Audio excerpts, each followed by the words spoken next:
Welcome to novel की दुनिया, एक नई कहानी के साथ फुटपाथ के फरिश्त चैप्टर 1। मेरा नाम किसी जमाने में कुछ रहा होगा। अब तो जिन लोगों के साथ रहता हूँ वे सब मुझे पैंट मास्टर कहते हैं। मेरी पतलून कुछ कुछ चार्ली चैपलिन की पतलून जैसी है, उसी तरह ढीली ढाली, और उस पर 20-25 पैबंद भी लगे हैं। कमीज खाकी ड्रिल की है। अपनी जवानी के जमाने में खासी मोटी ताजी थी, अब घिस घिस कर पतली हो गई है। उस पर कुछ पैबंद लग चुके हैं। सिर्फ आदमी ही बूढ़े नहीं होते, कपड़े भी बूढ़े हो जाते हैं। फिर एक दिन वह भी आता है जब कपड़े भी मर जाते हैं। कौन नहीं मरता, और जीने की कोशिश कौन नहीं करता। कपड़े के एक चिथड़े से लेकर जज्बे के एक टुकड़े तक सभी जीने की कोशिश करते हैं। मेरी पतलून और मेरी कमीज दोनों जीने की कोशिश करती हैं, और चूंकि मेरे बदन पर हैं, इसीलिए मैं भी उन्हें जिंदा रखने की कोशिश करता हूँ। मेरे साथ जमुना भी इन्हें जिंदा रखने की कोशिश करती है। जमुना एक वेश्या है, बरसों से यही धंधा करती है। उसे कुछ याद ही नहीं कभी उसने कोई और धंधा किया हो। जब से उसने होन संभाला है, खुद को इसी फुटपाथ पर पाया है जो माहिम के नाके पर चर्च के सामने है। आपने वे तोते तो जरूर देखे होंगे जिनके पर काट दिए जाते हैं, इस तरह कि वे फिर न उड़ सकें। जमुना उसी तरह की होती थी। कभी उसने उड़ने के सपने देखे होंगे, कभी उसका बदन भी हरा भरा होगा, मगर उसका वह जमाना मैंने नहीं देखा। उसका दुचला सूखा कमाए हुए चमड़े का सा वेरिस बदन एक मैली सी साड़ी में लिपटा रहता है। पल्लू पर लगता है कभी आम के पत्ते बने होंगे, जाने वे हरे हरे पत्ते किवर गायब हो गए। वे रंग जो उड़ गए, वे सपने जो राख हो गए। अब जमुना के पास कुछ बाकी नहीं है। वह अपनी साड़ी में पैबंद लगाती है और मेरी पतलून में भी, क्योंकि हम दोनों एक ही फुटपाथ पर रहते हैं और एक सा ही धंधा करते हैं। जो उसके पास है वह उससे बेचती है, जो मेरे पास है मैं उससे बेचता हूँ, यानी कि दिमाग। कहने को तो मैं एक लेखक हूँ, कवि हूँ, लेकिन मेरे मन के सपनों की कविता और कहानी कोई नहीं खरीदता। कभी कोई सुलगती हुई कविता या चटपटी अडनग्न कहानी 5-10 रुपये में बिक गई तो बहुत हो गया। इतनी रकम वाले लेखक अगर फुटपाथ पर नहीं रहेंगे तो क्या मालाबार हिल पर कोई शानदार शाही फ्लैट खरीद कर रहेंगे।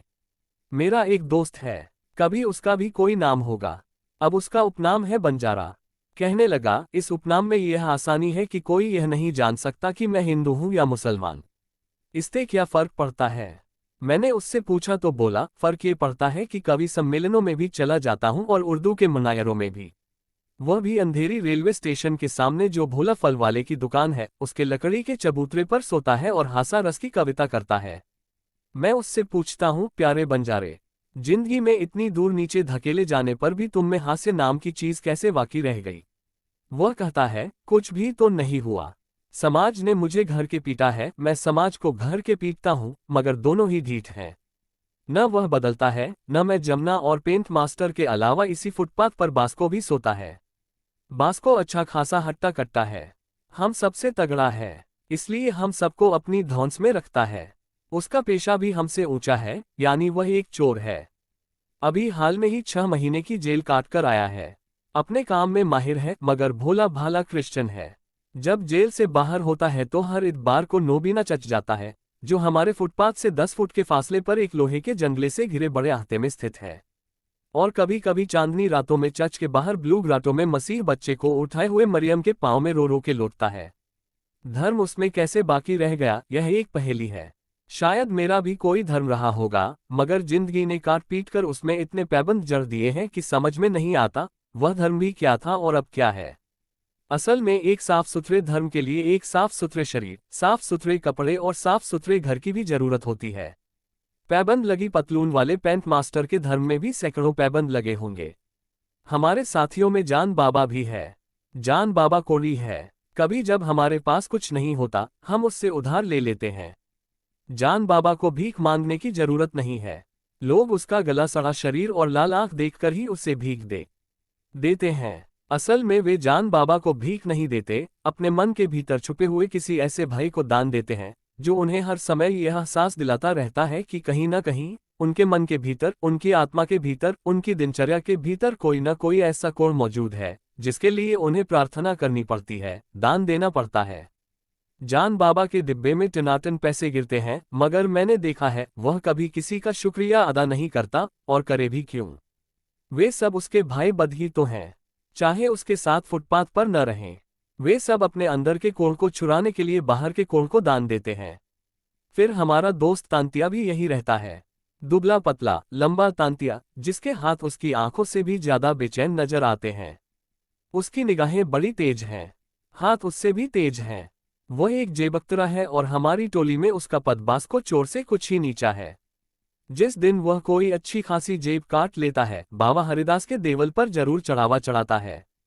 और इसमें ऐसी कोई हैरानी की बात भी नहीं है। मैंने ऐसे चोर और जेबकतरे भी देखे हैं जो लाखों और करोड़ों का गोलमाल करने के बाद एक नया मंदिर तक बनवा डालते हैं। क्लास वही है, बस दर्जे का फर्क है। यूं तो हमारा फुटपाथ माहिम चर्च से शुरू होकर बहुत दूर शिवाजी पार्क के चौक तक जाता है, लेकिन हमारे हिस्से में फुटपाथ का जो टुकड़ा आया है वह माहिम चर्च के गेट से शुरू होकर गुलमोह के पेड़ तक है, यानी जहां तक चर्च का लोहे का जंगला जाता है। उसके आगे क्रिश्चियन लोगों का बड़ा स्कूल है। उधर माधो बाई रहती है अपने 2 बेटों और एक लड़की के साथ। माधी बाई 3 बच्चों के बाद भी सुंदर है, इसलिए कि वह नटनी जाति की है और यही उसका धंधा है। वह किसी बाजार या किसी गली या किसी चौक के किनारे खड़े होकर रस्से पर अपने और अपने 7-8 साल के बच्चों के करतब दिखाती है। उसका सबसे अच्छा करतब वह होता है जब वह एक बहुत ऊंचे बांस के आखिरी सिरे पर अपनी 4 साल की बेटी को बांधकर उस बांस को अपने माथे पर नचाती है। उसके बदन के हर अंग में गजब का संतुलन है। फिगर वह जो फिल्म स्टारों को शर्माए, रंग पॉलिश किए हुए तांबे की तरह चमकता है। मैं उसे अक्सर चोर नजरों से देखता रहता हूं और उसे मालूम भी है कि मैं उसे देखता रहता हूं तो भी वह कोई ध्यान नहीं देती। और मैं ही क्या, मेरा ख्याल है कि तांतिया भी उसे देखता रहता है। सड़े से सड़े मर्द के भीतर भी औरत की खूबसूरती एक रोशनी फैला देती है। इस बंजारन की रोशनी का एहसास हम सबको है, मगर मादी हम 5 लोफरों से बिल्कुल नहीं घुलती मिलती, बल्कि एक तरह की प्रेरणा भरी दृष्टि से हम सबको देखती है। एक बार उसने नुक्कड़ के ईरानी रेस्तरां के मालिक अली रजा से कहा था कि हम सब लोग हराम की कमाई खाने वाले हैं, इसलिए वह हमको मुंह नहीं लगाती। इस पर जमुना बिफर गई थी और उसने धीमे स्वर में मादी बाई को हजारों गालियां सुना डाली थी। मादी के सामने नहीं, मेरे सामने। मुझसे बोली, बड़ी पावबाज बनती है। मैं जानती हूँ, इसका याराना उत्तमराव संतरी के संग है। जभी तो यह अपना खेल दिखाने ज्यादा करके बांद्रा चौक में जाती है। और किधर है घरवाला इसका? इसके 3 बच्चे हरामी नहीं तो क्या है। मैं चुप हो गया था, मगर बास्को ने कहा था एक दिन वह माधी बाई को ठीक कर लेगा, लेकिन यह बाली खोली बात ही थी, क्योंकि मैंने देखा है कि जमुना के सितरा वह किसी दूसरी औरत से उलझता नहीं है, मगर तांतिया के कलेजे में यह बात लग गई। वह कुछ दिन तो रोज रात को खामोशी से घूरता रहा, कुल बुलाता और कसम साता रहा। आखिर एक दिन 2 धार का ठर्रा पीकर और अपनी सेहत को जवान करके माधी बाई के फुटपाथ के इलाके में जा पहुंचा और बिजली के एक खंभे से लगकर बोला, माधी बाई, तू हम सबको हरामखोर समझती है? माधी की बड़ी बड़ी आंखें फुटपाथ के धुंधलके में चमकी। बोली, तो और क्या समझूं? तू नहीं जानती मैं कौन हूं? तांतिया ने धमकी भरे स्वर में कहा। मैं क्या, सारा नाका जानता है तू कौन है। जा जा, मुझसे ज्यादा मगजमारी न कर जेब कतरे। एकाएक तांतिया ने चाकू निकाल लिया। माधी बाई बिजली की तरह लपकी। दूसरे क्षण में हमने देखा कि तांतिया जमीन पर था और उसका चाकू माधी के हाथ में था। माधी जोर जोर से हंसने लगी। उसने चाकू बंद करके तांतिया के हाथ में दे दिया। तांतिया उठकर बिजली के खंभे का सहारा लेकर बैठ गया। कुछ देर अपना सिर घुटनों में दिए रहा, फिर सिर उठाकर बोला, मुझसे शादी बनाएगी? नहीं। तांतिया ने इस नक को कुछ देर तक उलट पलट कर देखा, गौर किया, सोच सोचकर बोला, मैं जेब कतरने का काम छोड़ दूंगा, तुम्हारे लिए किसी मिल में नौकरी कर लूंगा। जब भी नहीं। माधी सिर हिलाकर बोली, क्यों नहीं? इसलिए कि मेरी शादी हो चुकी है। हो चुकी है तो तेरा घरवाला किधर है? वह मर गया। कैसे मर गया? माधी तांतिया के पास आकर बैठ गई। सुनना है तो सुन। आज तूने पूछा है तो इसलिए बता रही हूं कि जब तूने शादी का बोला तो तेरी जबान सच्ची थी। सच्ची जबान से सच्ची बात बोली जाएगी, इसलिए सुन। हम लोग उहमरी गांव के रहने वाले नज्जात से हैं। मैं और मेरा घरवाला और ये बच्चे सोलापुर में यही तमाशा दिखाकर अपना पेट भरते थे। हमसे पहले हमारे माँ बाप और उनसे पहले उनके माँ बाप, शायद जब से दुनिया बनी है हम यही धंधा करते आए हैं। तो सोलापुर में एक बड़ा आदमी, एक ऊंची जात वाला, एक अमीर आदमी, एक बहुत बड़ा रईस मेरी इज्जत लेने पर उतारू हो गया। हाँ, ऐसे क्या देखता है, हम गरीब नेतों की भी इज्जत होती है। उसने कई संदेशे भेजे, शपया भेजा, मैंने न कर थी। एक रात वह 3 गुंडों के साथ मेरे को उठाने आया हो, मेरे घरवाले ने उसके कलेजे में घुरा उतार दिया। मुकदमा बला। मेरे घरवाले को फांसी हो गई। तब से मैं बम्बई आ गई। ये कब की बात है? ये कौन सा समत है? माधी ने पूछा। तोलिया ने बताया। माधी ने उंगलियों पर गिनते हुए कहा, 3.5 साल पहले की बात है, जब मेरी बच्ची 6 महीने की थी। पर अब तुमको शादी बनाने में क्या हरज मरण है? तेरा घरवाला तो मर गया। माधी एकदम चमक कर बोली, जो मेरे लिए भर गक, क्या मैं उसके लिए नहीं मर सकती? तुम कहाँ मर रही हो? तांतिया ने हैरानी से कहा।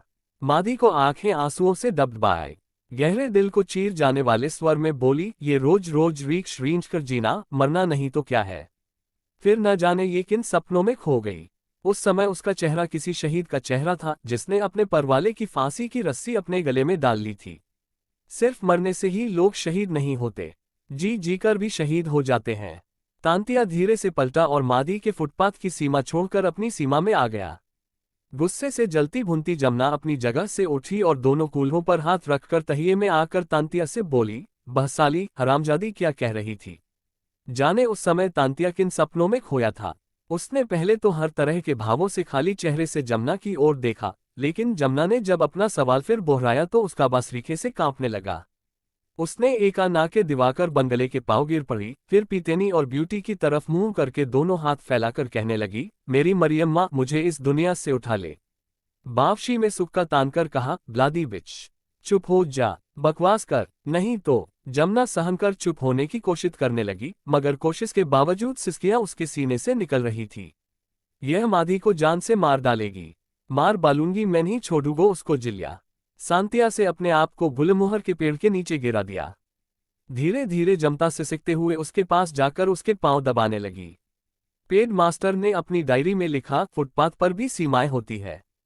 सीमा के उस पार माधी रो रही है, सीमा के इस पार अस्ता से रही है। बीच में फांसी का फंदा झूल रहा है। जिंदगी कितनी निरर्थक होती जा रही है। तारांकन तारांकन।